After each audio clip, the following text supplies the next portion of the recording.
जय हिंद साथियों, the student life academy में आपका स्वागत है। मैं परवेज आलम। दोस्तों, जैसे कि आप सभी जानते हैं कि हमारा इंग्लिश स्पेशल का बैच चल रहा है और आज जो हमारी क्लास होने जा रही है वो ट्रांसलेशन को लेकर होकर जा रही है। आज की जो हमारी क्लास होने जा रही है वो ट्रांसलेशन को लेकर होने जा रही है और टेंस क्या है इसके बारे में आज हम कंप्लीट करेंगे। तो यहाँ पर मैंने बता दिया आपको, यहाँ पर दो टॉपिक कंप्लीट होंगे। पहला टॉपिक जो होगा आपका ट्रांसलेशन किसे कहते हैं और ये ट्रांसलेशन का क्या इस्तेमाल करते हैं। इसके बाद यहाँ पर सेकंड टॉपिक जो होगा टेंस का होगा। टेंस किस तरीके से हमें पढ़ने चाहिए और किस तरीके से काम आते हैं। अभी टेंस का बहुत बड़ा रोल होता है कि बहुत सारे ऐसे कंपटीशन के एग्जाम होते हैं जिनमें टेंस का बहुत अच्छा रोल होता है और बहुत अच्छे क्वेश्चन वहाँ पर पूछे जाते हैं। लेकिन बच्चे यहाँ पर ध्यान रखना है कि मैंने कहा था कि हाई स्कूल वाले भी, ट्वेल्थ वाले भी और एसएससी वाले और बैंकिंग वाले सबके लिए, क्योंकि बच्चों यहाँ पर अधिकतर बच्चे जो होते हैं वो कंपटीशन की तैयारी करते हैं तो उन्हें सबसे ज़्यादा दिक्कत होती है इंग्लिश में और टेंस को करेक्ट करने में, क्योंकि 80% ऐसा होता है कि सेंटेंस जो पूछे जाते हैं वो पूछे जाते हैं इनकरेक्ट सेंटेंस होता है, उसे हमें करेक्ट करके देना होता है। तो यहाँ पर 4 ऑप्शन होते हैं, उन 4 ऑप्शन में से हमें ठीक करना होता है। लेकिन सबसे पहले हम देखेंगे यहाँ पे ट्रांसलेट कैसे करते हैं, उसके बाद हम बात करेंगे टेंस की। तो सबसे पहले, और जो हमारी पीछे जो वीडियो हुई थी, पिछली वाली जो वीडियो थी उसमें हमने करा था पार्ट्स ऑफ सेंटेंस करा था और उसके बाद थर्ड जो वीडियो थी हमारी, थर्ड वीडियो में काइंड ऑफ सेंटेंस कंप्लीट करे थे। तो सेंटेंस के प्रकार मैंने 2 तरीके से बांट दिए थे, वो वहाँ पर एक रचना के आधार पर और एक अर्थ के आधार पर मैंने कंप्लीट करा दिए थे। आज का जो है वो मैं तुम्हें बता चुका हूँ किस चीज़ को लेकर है। आज हम करेंगे ट्रांसलेशन किसे कहते हैं और दूसरा जो हम बात करेंगे टेंस किसे कहते हैं। तो सबसे पहले यहाँ पर समझ लेते हैं कि ट्रांसलेशन किसे कहते हैं। तो आपकी जो मेन टॉपिक होगा ये वाला, ये ट्रांसलेशन ही होगा। ट्रांसलेशन किसे कहते हैं।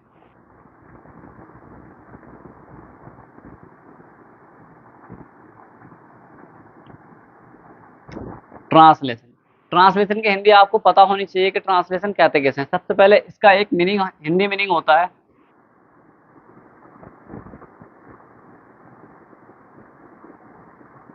अनुवाद। क्या है इसकी हिंदी मीनिंग? अनुवाद है।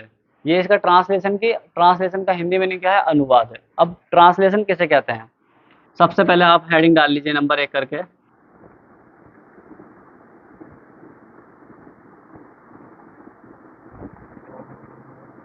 ट्रांसलेशन, ट्रांसलेशन का मतलब होता है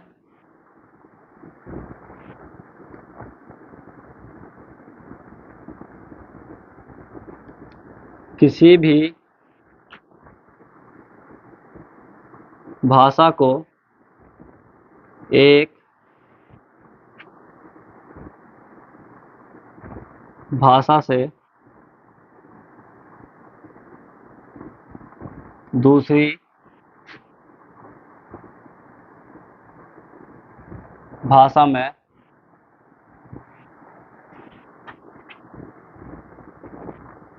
रूपांतरण करना ही अनुवाद कहलाता है। यहाँ पर मैंने क्या बोला कि किसी भी भाषा को, ठीक है, किसी भी भाषा को, किसी का मतलब क्या होता है कि यहाँ पर अरबी हो सकती है, उर्दू हो सकती है, इंग्लिश हो सकती है, जापानीज हो सकती है, किसी भी भाषा को। तो मैंने बोला किसी भी भाषा को एक भाषा से किस भाषा में, दूसरी भाषा में रूपांतरण करना या बदलना क्या कहलाता है, हमारा ट्रांसलेशन कहलाता है या अनुवाद कहलाता है। अब जैसे हमें यहाँ पर क्या अनुवाद करना है, हम यहाँ पर जो सीखेंगे वो क्या सीखेंगे, इंग्लिश। ठीक है, सबसे पहले हमें क्या होगा, यहाँ पर इंग्लिश होगा और दूसरा क्या होगा, हम यूपी वाले हैं तो यूपी वाले क्या करेंगे, वो इंग्लिश से हिंदी। ठीक है, इंग्लिश से हिंदी से इंग्लिश बनाना सीखेंगे और इंग्लिश से हिंदी बनाना सीखेंगे। अब सर इसका कंपटीशन में क्या रोल होता है, लेकिन बेटा आपको पता होना चाहिए कि बेसिक हम क्या करते हैं। अगर आपको ट्रांसलेशन के बारे में पता है कि ट्रांसलेशन किस तरीके से करा जाता है तो यहाँ पर बहुत आसानी हो जाती है आपको समझने में, क्योंकि एक बेसिक फॉर्मूला होता है इसका हिंदी का। हिंदी में एक सेंटेंस या हिंदी में एक वाक्य लिखने का एक फॉर्मूला होता है। वैसे ही अगर बात करी जाए इंग्लिश में, तो इंग्लिश में भी एक फॉर्मूला होता है। हम फॉर्मूले के बेस पे ही, आप जब हाई स्कूल में थे या इंटर में थे तब आप फॉर्मूले के बेस पर क्या करते थे, टेंस को बदलते थे, किससे, हिंदी से इंग्लिश में ट्रांसलेट करते थे या इंग्लिश से हिंदी में ट्रांसलेट करते थे। तो मतलब ये हुआ कि हिंदी से, मतलब हिंदी से इंग्लिश बनाना या इंग्लिश से हिंदी बनाना क्या कहलाता है, हमारा ट्रांसलेशन कहलाता है। अब यहाँ पर देखो एक हिंदी का फॉर्मूला होता है, ठीक है। बेसिक जानकारी हमें इस तरीके से होनी चाहिए कि मतलब एक हम सेंटेंस का जब अनुवाद करेंगे तो उसमें कुछ चीज़ें कॉमन होती हैं। क्या होती है कॉमन, यहाँ पर एक फॉर्मूला लिख लीजिए हिंदी का। पहले यहाँ पर लिखिए आप हिंदी, और इसका एक सूत्र होता है, हिंदी में कहते हैं सूत्र और इंग्लिश में कहते हैं फॉर्मूला। अब ये कैसे होता है, यहाँ पर सबसे पहले होता है कर्ता, कर्ता प्लस कर्म होता है और उसके बाद फिर क्रिया होती है। ये हमारा क्या होता है, हिंदी का फॉर्मूला होता है। बिल्कुल सही बात है, हिंदी का सूत्र इस तरीके से बनाया जाता है। अब बात करी जाए, नंबर 1 था ये, नंबर 2, ठीक है। अभी मैं दोनों को एक्सप्लेन करके दिखाऊंगा। नंबर 2 जो होता है हमारा, वो होता है इंग्लिश का फॉर्मूला। किसका हो जाएगा, इंग्लिश फॉर्मूला। अब यहाँ पर किस तरीके से होता है, सबसे पहले होता है सब्जेक्ट, इसके बाद सब्जेक्ट के बाद होता है यहाँ पर वर्ब, और इसके बाद होता है ऑब्जेक्ट। तो ये एक सेंटेंस के अंदर कंपलसरी ये सब चीजें होती हैं। तो सही बात है सर, ये हिंदी का फॉर्मूला हो गया और ये इंग्लिश का। तो सबसे पहले जो एक्सप्लेन करूंगा मैं इंग्लिश के हिंदी के फॉर्मूले को एक्सप्लेन करूंगा। यहाँ पर मैं देखो एक सेंटेंस लिखता हूँ, इसी के इस फॉर्मूले के अकॉर्डिंग एक सेंटेंस लिखता हूँ। देखो ध्यान से समझना कि राम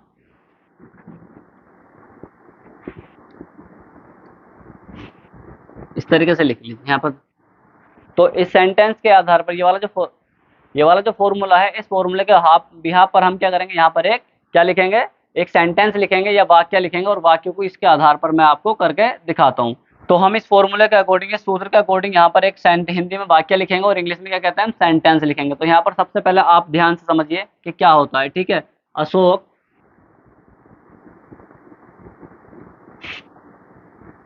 घर जाता है। तो मेरा फॉर्मूला जो है, इस फॉर्मूले को अप्लाई करते हैं इस वाक्य में, इस फॉर्मूले को अप्लाई करते हैं कि ये बात सही है या नहीं है, जो मैंने लिखी हिंदी में।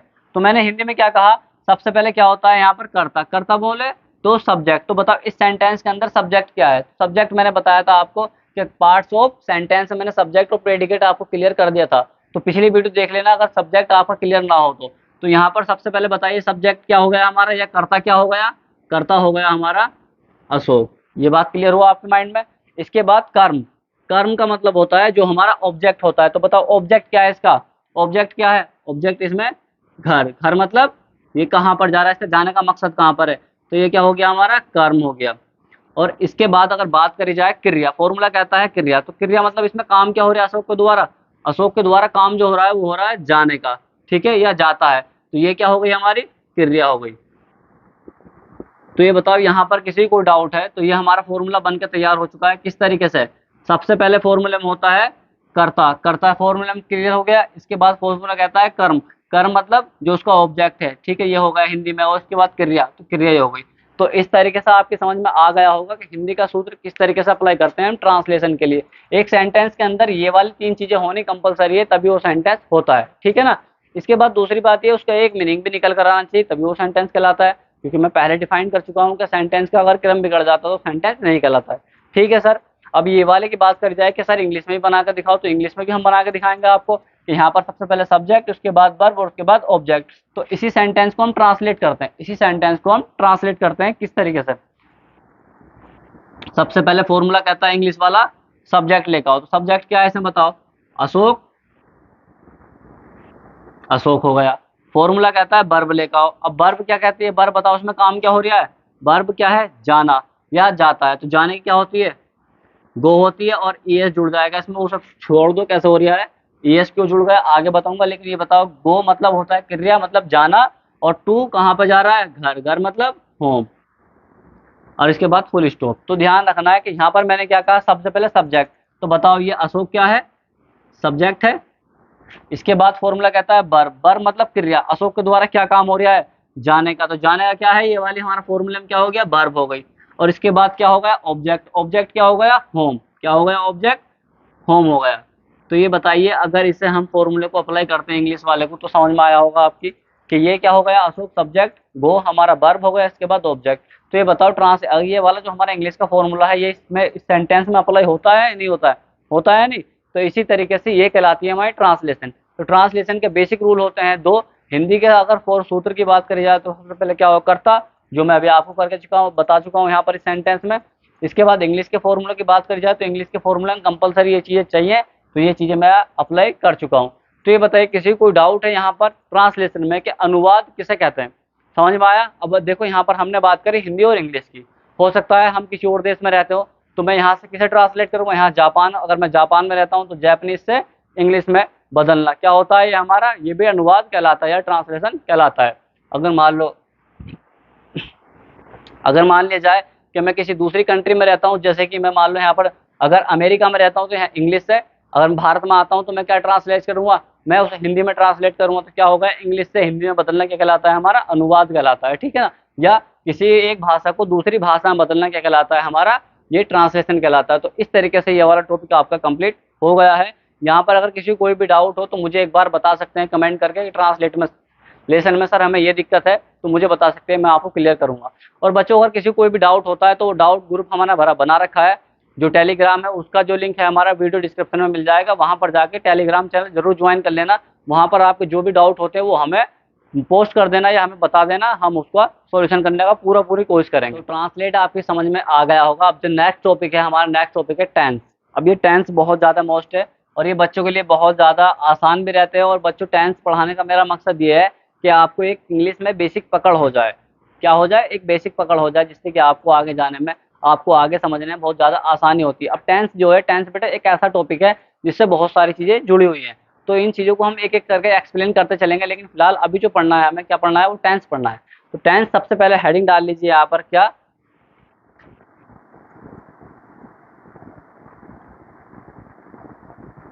टेंस। अब बताइए बच्चों टेंस क्या होता है।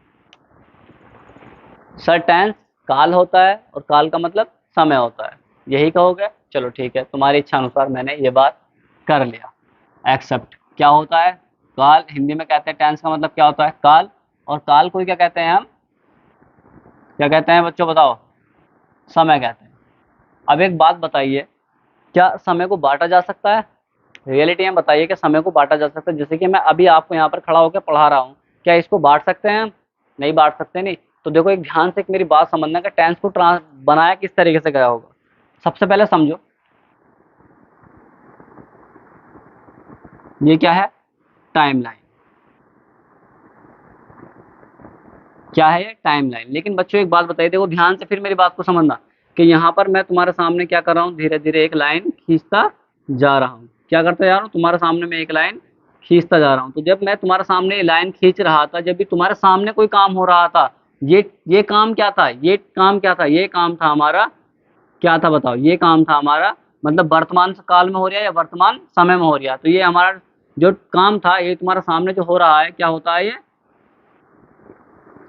प्रेजेंट होता है। लेकिन ध्यान रखना, अब जब मैं तुम्हारे सामने ये लाइन धीरे धीरे बनाता जा रहा था, बनाता जा रहा था, और उसके बाद मैंने बनानी बंद कर दी, तो जब ये तुम्हारे सामने बन रही थी तब क्या थी ये, तब क्या थी, ये प्रेजेंट थी। क्या थी ये, प्रेजेंट थी, मतलब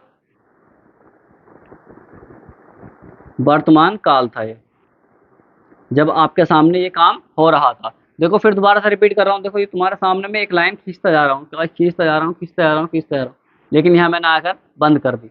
तो देखो प्रेजेंट ही, प्रेजेंट किस में कन्वर्ट हो रहा है धीरे धीरे, अब मैंने बनानी बंद कर दी, ठीक है। ये जब तुम्हारे सामने कोई चीज चल रही थी, देखो तुम्हारे सामने मैं हाथ हिला रहा हूँ, तो ये क्या है, प्रेजेंट है। लेकिन मैंने हिलाने बंद कर दिए, ठीक है।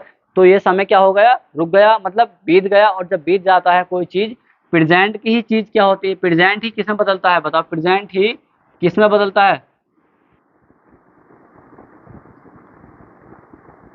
पास्ट टेंस में बदलता है। कैसे, सर अभी आप मैंने बताया कि जब प्रेजेंट कोई चीज होगी, प्रेजेंट का मतलब तुम्हारे सामने कोई चीजें होगी, जैसे मैं तुम्हारे सामने भी धर जाने की कोशिश कर रहा हूँ और कभी मैं धराने की कोशिश कर रहा हूँ, तो ये तुम्हारे सामने की बात है। लेकिन मैं हिलना बंद कर दूं, लेकिन जब मैं हिला था तो उसमें कुछ टाइम लगा होगा, नहीं लगा होगा, जब उसमें थोड़ा सा कुछ टाइम लगा होगा तो वो चीज क्या थी, हमारी प्रेजेंट थी। लेकिन जब वो धीरे धीरे क्या हुआ कि वो पीछे पहुंचने लगी, ठीक है, मतलब वो चीजें बीतने लगी। तो बीती हुई चीजें क्या होती हैं, बीती हुई चीजें क्या होती हैं हमारी, क्या होती हैं, भूतकाल या भूतकाल होती, भूतकाल या पास्ट टेंस होती है। क्लियर हुआ आपका ये। तो मतलब यह है कि प्रेजेंट ही किस में कन्वर्ट होता जाता है, प्रेजेंट ही धीरे धीरे अपने पीछे मतलब पास्ट में बदलता जाता है। अभी देखो थोड़ी देर पहले मैंने आपको क्या पढ़ाया था, ट्रांसलेशन पढ़ाया था, ठीक है। तो ट्रांसलेशन जब मैंने पढ़ाया था तो वो क्या हो गया, आपके बीते हुए समय में पहुंच के। लेकिन अभी एज ए प्रेजेंट टाइम में आपके सामने मैं क्या कर रहा हूँ, मैं टेंस पढ़ा रहा हूँ। तो ये क्लियर हो रहा है आपको नहीं कि टेंस क्या है। तो ये सिर्फ हमने पढ़ने के लिए, ठीक है, पढ़ाई के लिए ही हमने टाइम को बांट रखा है। अब देखो ध्यान से, ये आगे चले, और आगे चलने के बाद मेरे दिमाग में एक बात हुई कि यार कल मुझे स्कूल जाना है।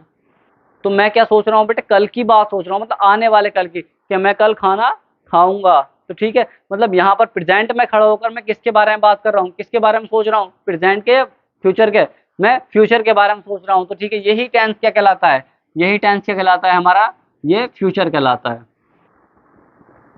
फ्यूचर मतलब आने वाला समय, फ्यूचर टेंस, फ्यूचर टेंस इसको क्या कहते हैं हम, भविष्य काल कहते हैं। मतलब अभी वो समय आया नहीं है, लेकिन आने की बारे में मैं सोच रहा हूँ। तो समझ में आया आपको कि टेंस किस तरीके से बांटते हैं। ये सिर्फ हमने पढ़ाई के लिए बांट रखे हैं, और पढ़ाई के आधार पर ही हम क्या कहते हैं, प्रेजेंट को धीरे धीरे क्या बनाते हैं, पास्ट बनाते हैं। और देखो ध्यान रखना कि एक टाइम लाइन होती है, ठीक है, जो अब चल रही है, टाइम चल रहा है, और धीरे धीरे यही टाइम जो है धीरे धीरे किस में बदलता जा रहा है, ये पास्ट में बदलता जा रहा है। तो मतलब ये प्रेजेंट अपना आप में एक्चुअल मीनिंग रखता है, प्रेजेंट अपना आप में एक्चुअल मीनिंग रखता है, और धीरे धीरे प्रेजेंट किस में कन्वर्ट होता चला जाता है, वो पास्ट में होता चला जाता है। ऐसे मैं एज्यूम करता हूँ, अपने माइंड में सोचता हूँ किसके बारे में, आने वाले कल के बारे में, तो वो चीज़ क्या होती है, वो हमारा क्या कहलाता है, फ्यूचर टेंस कहलाता है। या हम आगे के बारे में जो चीज़ें सोचते हैं वो क्या कहलाता है, हमारा फ्यूचर टेंस कहलाता है। बेटा ये तो हमने टेंस क्लियर कर दिया आपको, ठीक है। तो टेंस अगर पूछा जाए कि टेंस के प्रकार कितने हैं, काइंड ऑफ टेंस, तो यहाँ पर बताइए टेंस के प्रकार कितने हैं। तो टेंस के प्रकार हमारे कितने हुए बताइए, प्रकार की बात करी जाए तो प्रकार कितना होगा इसके, प्रकार 3 होगा। ये क्लियर हुआ। इसके बाद कौन कौन से टेंस होते हैं, एक नंबर 1 होता है प्रेजेंट, नंबर 2 होता है पास्ट, और नंबर 3 क्या होता है, फ्यूचर। क्लियर हुआ आपको ये, इसमें किसी को कोई डाउट तो नहीं है। लेकिन सर चलो इसमें कुछ एक समाधान करते हैं आपके लिए, ये आपके लिए स्पेशल एक ट्रिक बनाई है मैंने, ट्रिक। अब ट्रिक में क्या है, पीपीएफ। अब ये पीपीएफ क्या ट्रिक है, सर पी से प्रेजेंट, एफ से पास्ट, और एफ से, पी से प्रेजेंट और पी से पास्ट, और एफ से फ्यूचर। तो ये हमारी एक छोटी सी ट्रिक है, याद करना हो तो याद कर सकते हैं कैसे, पीपीएफ, पी से प्रेजेंट, पी से पास्ट, एफ से फ्यूचर। ऐसे तुम्हारी मर्जी है, चाहे तो इन्हें अप्लाई कर सकते हो, चाहे इसे अप्लाई कर सकते हो, ठीक है ना। पीपीएफ का मतलब प्रेजेंट पास्ट फ्यूचर है, ठीक है ना। अब इसके बाद यहाँ पर देखा जाए कि टाइमलाइन तो है, लेकिन इस टाइमलाइन को हमने इस तरीके से डिवाइड कर लिया, लेकिन टेंस के अंदर कुछ चीजें और ऐड होती हैं। जैसे सबसे पहले टेंस होता है एक ये वाला कि अशोक, चलो मोहन कर लो, मोहन काम कर रहा है। ये ठीक है। अब मैं पहले हिंदी में ट्रांसलेट करके आपको बता रहा हूँ कि बेटा ये हमारे इसके जो भाग होते हैं ना, उन भागों को मैं डिवाइड करके दिखाऊंगा अभी आपको, ठीक है ना। उसके बाद मैं एक ट्रिक बताऊंगा। अशोक काम कर रहा है, तो यहाँ पर इस सेंटेंस, इस वाक्य को हमें पढ़ने के बाद ऐसा महसूस हो रहा है कि अशोक क्या है, एक काम को लगातार, किसी चीज को लगातार कर रहा है। तो ठीक है, अशोक अगर किसी भी काम को कर रहा है, अशोक किसी भी काम को अगर लगातार कर रहा है, ये मान लो मैं लगातार पढ़ा रहा हूँ, तो ये क्या होगा बताओ, ये क्या काम क्या होगा, कॉन्टिन्यूअस प्रोसेस हो रहा है ना, कॉन्टिन्यूअस मतलब लगातार कोई चीज हो रही है। तो ये चीज क्या कहलाती है हमारी, बताओ ये चीज क्या कहलाती है हमारी, ये चीज हमारी कहलाती है कॉन्टिन्यूअस,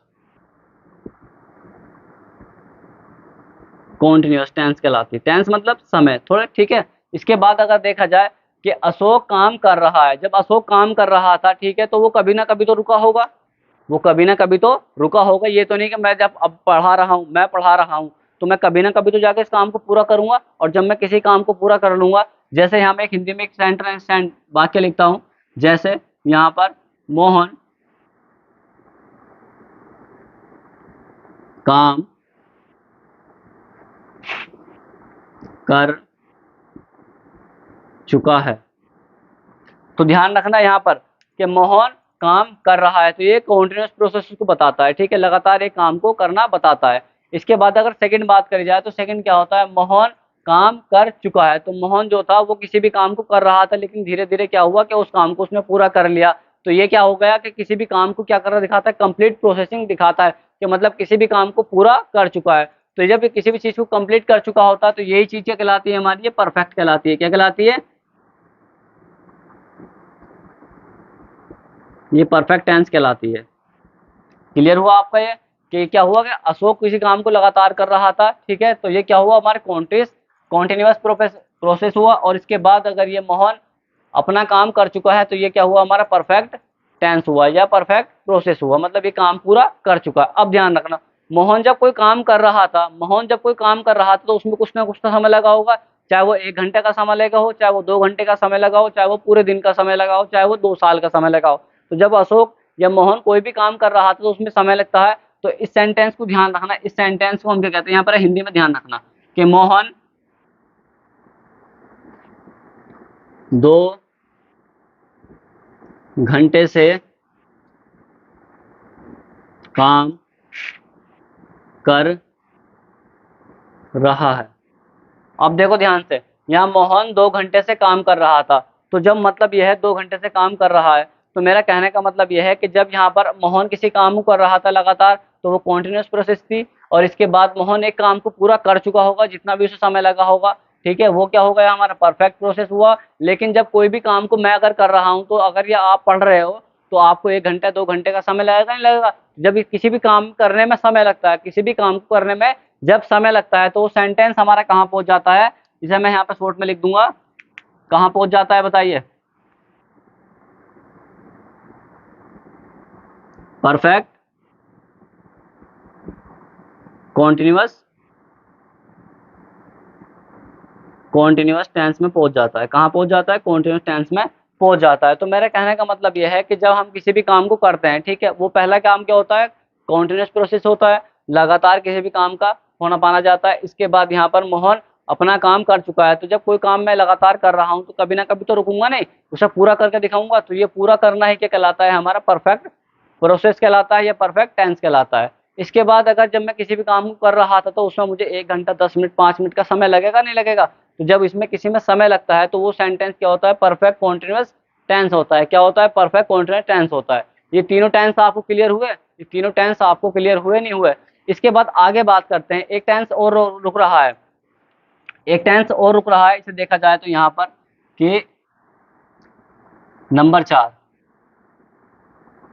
मोहन काम करता है। यहाँ पर क्या हुआ कि मोहन काम करता है, बहुत अच्छी बात है, मोहन एक काम करता है। लेकिन यहाँ बताइए, सिर्फ मोहन काम करता है, तो मोहन क्या कर रहा है? मोहन एक किसी काम को करने की क्या दे रहा है? एक इन्फॉर्मेशन दे रहा है। जैसे मैं पढ़ाता हूँ, तो मेरे बारे में क्या हो रहा है? मेरे बारे में एक इन्फॉर्मेशन दी जा रही है कि परवेज सर ऐसे ऐसे पढ़ाते हैं, ठीक है। जैसे आपके बारे में कोई इन्फॉर्मेशन देता है कि तुम बैठकर पढ़ते हो, तो यहाँ पर क्या हुआ कि जिसके बारे में कोई इन्फॉर्मेशन दी जाती है, किसी के बारे में कोई इन्फॉर्मेशन दी जाती है, तो वो सेंटेंस क्या होता है हमारा? वो सेंटेंस क्या होता है हमारा? वो इंडेफिनिट होता है। कौन सा होता है बताइए बच्चों? इंडेफिनिट होता है।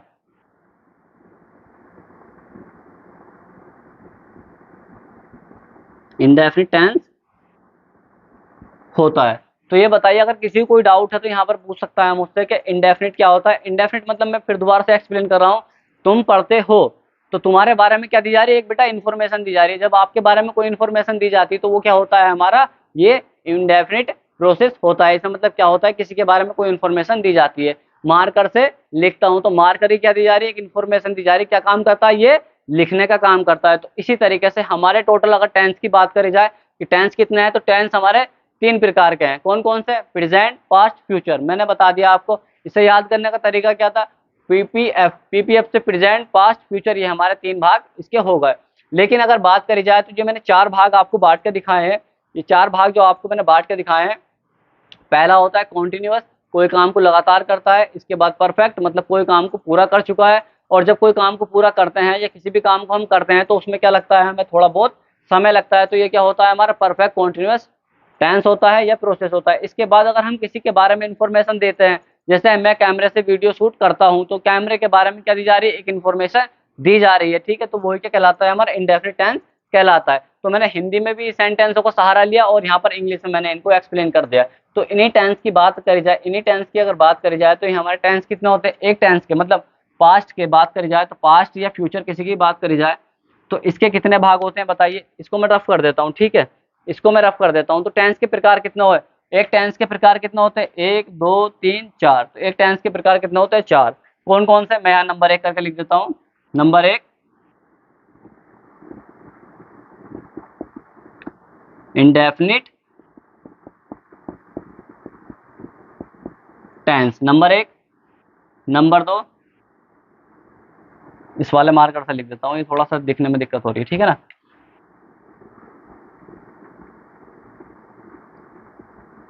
कॉन्टिन्यूअस टेंस, ठीक है, ये अलग है, ये अलग है, ध्यान रखना, एस से अलग है, इधर अलग है। इसके बाद नंबर 3 जो है, नंबर 3 है परफेक्ट, नंबर 3 है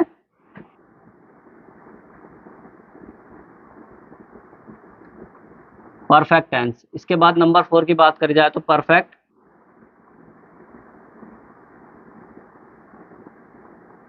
perfect continuous, perfect continuous tense. तो ये ध्यान रखना है कि हमारे टेंस के कितने भाग होते हैं, मैंने ये बताया था, ये एक टेंस के मतलब प्रेजेंट के या पास्ट के कितने भाग है, ये 4 भाग हैं। अगर बात करी जाए तो प्रेजेंट प्रेजेंट के कितने भाग है, तो प्रेजेंट के भी ये वाले ही 4 भाग है। तो यहाँ पर मैं इसको एक बार रफ कर देता हूँ, ठीक है, रफ करने के बाद मैं आगे इनके भी प्रकार लिख देता हूँ। तो टेंस के मैंने यहाँ पर कुछ एग्जांपल लिखे थे, वो एग्जांपल था आपने क्लियर कर लिया। तो मैंने बताया पास्ट टेंस के, ठीक है, पास्ट टेंस के मैंने कितने भाग बताए, 4 भाग बताए, ठीक है। और यहाँ पर अगर बात करी जाए इसकी प्रेजेंट की, तो प्रेजेंट के भी कितने भाग होते हैं, प्रेजेंट के बेटा 4 भाग होते हैं। कौन कौन से, ये भी लिख लीजिए आप। यहाँ पर अगर बात करी जाए तो सबसे पहले जो होगा क्या होगा, इंडेफिनिट टेंस, ठीक है, मैं शॉर्ट में लिख रहा हूँ, चलो पूरा लिख देता हूँ, टेंस। इसके बाद दूसरा नंबर क्या है, दूसरा नंबर हमारा कॉन्टिन्यूअस टेंस। अगर इसकी बात करी जाए यहाँ पर थर्ड, तो थर्ड में है हमारा परफेक्ट टेंस। और इसके बाद अगर 4 की बात करी जाए तो 4 की है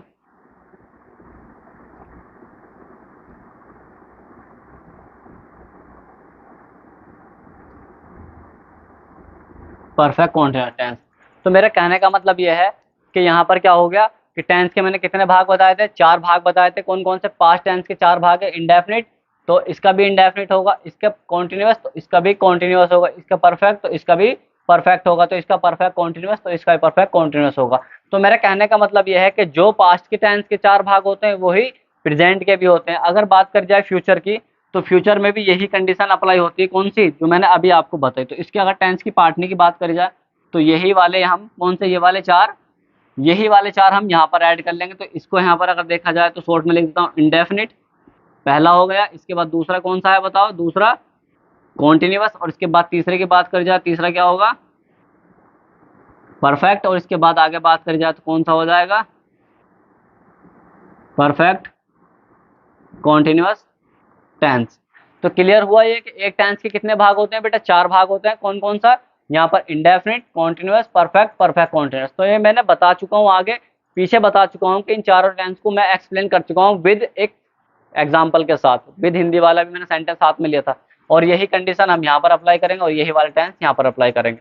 अब सर ये तो ठीक हो गया कि हमने एक्सप्लेन भी कर दिया इनको और इनको बता भी दिया कि एक टेंस के इतने भाग होते हैं। तो टोटल टेंस की बात करी जाए तो कितने प्रकार हैं, 3 प्रकार। और एक टेंस के कितने भाग होते हैं बताइए, एक टेंस के कितने भाग होते हैं, एक टेंस के कितने भाग होते हैं बेटा, 4 भाग होते हैं।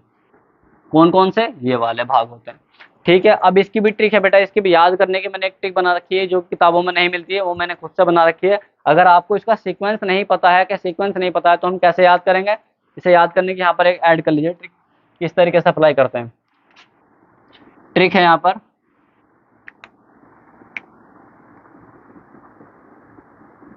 ट्रिक, इन को पापा से क्या मंगाते हैं,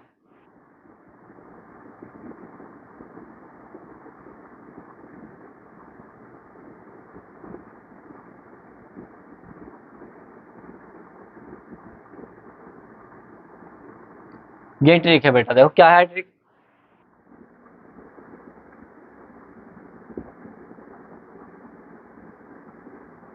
अब ट्रिक कहती है, देखो ट्रिक ये है, इनको इनको पापा से क्या मंगाना, पापा से परफेक्ट कॉन्टिन्यूअस टेंस मंगाना है। अभी कैसे अप्लाई होगी, इन मतलब इंडेफिनिट, क्या मंगाते हैं, इन मतलब इंडेफिनिट, को मतलब कॉन्टिन्यूअस, और पापा मतलब परफेक्ट। और पापा से क्या मंगाते हैं, हम परफेक्ट कॉन्टिन्यूअस टेंस मंगाते हैं। तो ये इसकी ट्रिक थी, आसानी से आपको समझ में आ गई। एक बार दोबारा एक्सप्लेन कर देता हूँ ट्रिक को। जैसे ही हमारे टेंस है 4, इस टेंस को याद करने का तरीका क्या होगा, ठीक है, वो मैं बता चुका हूँ पीछे। अगर जो बच्चा वैसे नॉर्मल याद करना चाहे वो भी ठीक है, हिंदी में अगर मैंने एक्सप्लेन करा है सेंटेंसों के साथ तो वो भी ठीक है। लेकिन यहाँ पर अगर कोई बच्चा ज़्यादा चाहता है कि उसे ट्रिक चाहिए, तो ट्रिक का मतलब क्या है कि यहाँ ट्रिक मैंने ऐड करी, तो मैंने ट्रिक बनाई इनको पापा से क्या मंगाते हैं, परफेक्ट कॉन्टिन्यूस टेंस। जैसे पापा की परी होंगी कुछ, तो पापा की परी क्या मंगाएंगे, पापा से बर्गर मंगाएंगे, मोमोज मंगाएंगे। तो वैसे ही बस अपने दिमाग में अप्लाई क्या करना है, अपने दिमाग में ये चीज अप्लाई करनी है कि बेटे ये टेंस भी इसी तरीके से है। बस पापा से मंगाना क्या है, मोमोज नहीं मंगाने हैं, समोसे नहीं मंगाने, यहाँ पर मंगाना है परफेक्ट कॉन्टिन्यूस टेंस। और जो पापा के मगरमच्छ होंगे उन्हें बेटे ये ध्यान रखना है कि पापा से मोबाइल नहीं मंगाना है, 2 GB 3 GB का रिचार्ज नहीं करवाना है। ठीक है, ध्यान जो अपने दिमाग में रखना है वही चीज का रखना है कि पापा से हमें क्या मंगाना है, परफेक्ट कॉन्टिन्यूस टेंस मंगाना है। ठीक है, तो बच्चों अब तो ठीक है, पापा से कोई ऐसा चीज नहीं मंगानी, मंगाना है तो क्या मंगाना है, परफेक्ट कॉन्टिन्यूस टेंस मंगाना है। एक बार फिर दोबारा से बता देता हूँ इस ट्रिक को। इनको, इन मतलब इंडेफिनिट, को मतलब कॉन्टिन्यूस, पापा मतलब परफेक्ट, और पापा से क्या मंगाते हैं, हमेशा परफेक्ट कॉन्टिन्यूस टेंस मंगाते हैं। बेटा पापा अपने आप में परफेक्ट होते हैं, इसलिए मैंने यहाँ पर पापा ऐड किया। ठीक है ना, अब अपनी इच्छा अनुसार है, जैसा चाहे वैसा ऐड करना चाहते हो वो कर लेना, लेकिन फिलहाल ये ट्रिक यहाँ पर अप्लाई करोगे तो बेहतर रहेगा टेंस के लिए। ठीक है ना। और बच्चों जो भी हमसे मतलब जुड़ना चाहते हो, मैं तुम्हें पहले बता चुका हूँ कि हमें कहाँ पर अप्लाई करना है, वो नीचे जाकर डिस्क्रिप्शन में उसका लिंक हमें मिल जाएगा, किसका, टेलीग्राम का। तो ठीक है, ये ट्रिक तो आपने अप्लाई कर ली है, लेकिन बेटा आप टेंस की हम पहचान कैसे करेंगे, सर आपने टेंस तो पढ़ा दिए, लेकिन ध्यान रखना कि जो हमारा प्रेजेंट का टेंस होगा, ठीक है, प्रेजेंट के जितने भी टेंस होंगे उसके आखिर में क्या लिखा हुआ आएगा, 80% ऐसा होगा है, क्या लिखा हुआ आएगा, हूँ, और इसके बाद क्या लिखा हुआ होगा, हो। तो ये भी बेटे एक शॉर्ट ट्रिक है, मतलब शॉर्ट ट्रिक क्या, अगर इस टेंस के जितने भी सेंटेंस होंगे उन सेंटेंसों की हिंदी वाली जो बात होगी, तो हिंदी में क्या होगा, 80% उनमें क्या लिखा होता है, या तो आखिर में लिखा होगा सेंटेंस के है लिखा हुआ होगा, हूँ लिखा होगा, या हो लिखा होगा। अब सर इसे एक अप्लाई कर लेते हैं, कैसे, देखो, राम पढ़ता है, तो राम पढ़ता है, तो ये बताओ ये सेंटेंस के आखिर में क्या आया, है आया। तो जब है आएगा तो सेंटेंस हमारा किस में पहुंचेगा, बताओ, प्रेजेंट में पहुंचेगा। देखो मैं पढ़ाता हूँ, तुम्हारे सामने की बात चल रही ना अभी, बताओ सही बात है नहीं, तुम्हारे सामने की बात चली, जब तुम्हारे सामने की बात चली तो सेंटेंस के आखिर में क्या आ रहा है आ रहा है। ठीक है, मैं राम पढ़ता है या मैं पढ़ाता हूँ। ठीक है, तो ये सेंटेंस क्या हो गया, अब देखो यहाँ पर सेंटेंस क्या होगा, राम पढ़ता था।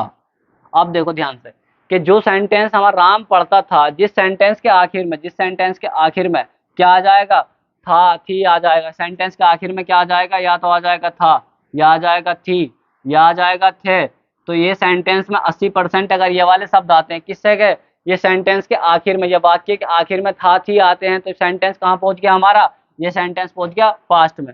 किस में पहुंच गया, पास्ट में पहुंच गया।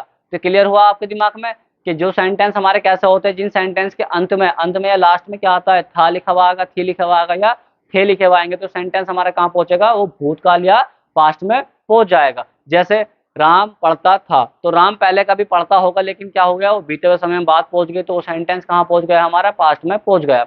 जैसे मैं पढ़ाता था, तो मैं पढ़ाता था क्या, हाँ पहुंच गई, बात बीते हुए समय में पहुंच गई। जैसे ध्यान रखना, तुम पढ़ रहे हो आ गया सेंटेंस, तो बताओ सेंटेंस कहाँ पहुंच गया, प्रेजेंट में था, तुम्हारे सामने की बात चल रही है, क्लियर हुआ। तुम पढ़ते थे, ठीक है, तुम पढ़ते थे, ये बताओ सेंटेंस कहाँ पहुंच गया, बीते हुए समय में पहुंच गया, नहीं पहुंच गया। तो इस सेंटेंस के आखिर में था थी आते, तो सेंटेंस हमारे कहाँ पहुंचते हैं, पास्ट में पहुंच जाते थे। अब एक और सेंटेंस अप्लाई कर दिए, यहाँ पर एक और वाक्य लिख लेते हैं, इसी सेंटेंस को इस तरीके से लिखते हैं। सेंटेंस लिख लीजिए, सेंटेंस कैसे लिखेंगे,